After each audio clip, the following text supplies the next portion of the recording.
À Silly, des promeneurs ont en effet croisé la route de 3 cochons vietnamiens. Ils ont sans doute été achetés par un riverain qui les a ensuite abandonnés. C'est ce que 90% des acheteurs de ces cochons font malheureusement. Adopter un animal est une responsabilité que certains malheureusement ne mesurent pas. Alexis Gonzalez. Dans le fond de cette grange, 3 petits cochons asiatiques retrouvés dans un bois il y a quelques jours.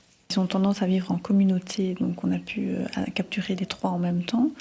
Ils étaient vraiment dans l'orée d'un bois. Ils se nourrissaient essentiellement de ce qu'ils trouvaient en fait au niveau du sol. Et puis ils étaient en fait très stressés, très craintifs. Donc on a vraiment dû faire une battue de plusieurs heures pour pouvoir en fait gentiment les pousser dans un enclos.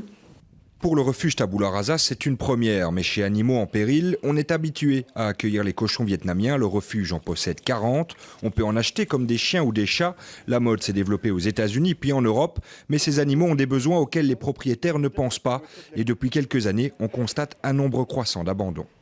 La mode s'est terriblement développée suite à quelques vedettes, notamment Georges Clooney pour le plus connu, qui s'est baladé avec son cochon. Et évidemment, ça crée une émulation qui n'est pas toujours positive. Autant cet animal peut se révéler un animal de compagnie tout à fait formidable, mais à condition de lui offrir un environnement qui correspond à ses besoins éthologiques et physiologiques. Parce qu'on a une petite gratouille.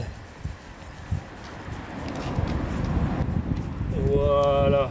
Les cochons grandissent et rapidement, ils deviennent envahissants. Celui-ci a été abandonné et retrouvé sur la place d'un village. Depuis le 1er juillet 2018, les bourgmestres wallons ont la compétence de saisir des animaux pour assurer une meilleure protection des bêtes. Des peines peuvent aller jusqu'à 10 ou 15 ans de prison et des amendes jusqu'à 10 millions d'euros. Mais ce n'est pas suffisant pour enrayer les phénomènes de maltraitance et d'abandon volontaire. On devrait évidemment obliger beaucoup plus les vendeurs à informer leurs potentiels clients sur les besoins éthologiques et physiologiques des animaux qu'ils vendent, parce que souvent c'est par naïveté que les gens se retrouvent avec un animal dont ils n'ont pas du tout mesuré les besoins, et c'est là qu'on va à chaque fois vers la catastrophe, où les gens finalement considèrent que l'animal est encombrant. Donc c'est l'information, l'éducation et l'encadrement légal qui permettra d'améliorer les choses. Les 3 petits cochons sont maintenant sains et saufs, mais le travail n'est pas terminé. Leur groupe rassemblait 8 individus. Il y en a encore 5 à retrouver avant l'hiver.